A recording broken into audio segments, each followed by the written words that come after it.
Ever tried to jam out to your favorite music on Spotify while building your world in Roblox, only to be frustrated because you can't do both? Well, I got great news. You don't need to choose between your music and your game anymore. So here's how to fix that. So the first thing is that you have to open Spotify and start your music. Don't worry, we're going to set it up so that you can listen while playing Roblox. The next step is you're going to swipe up from the bottom of the screen to open the control center. So from here, you're going to press play on Spotify again to make sure that it's still running. Now, you're going to open Roblox and start playing your game.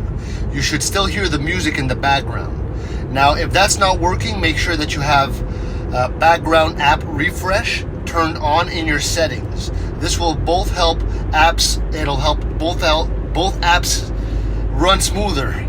Lastly, consider downloading an app like MusicBee for even better music control while you're playing.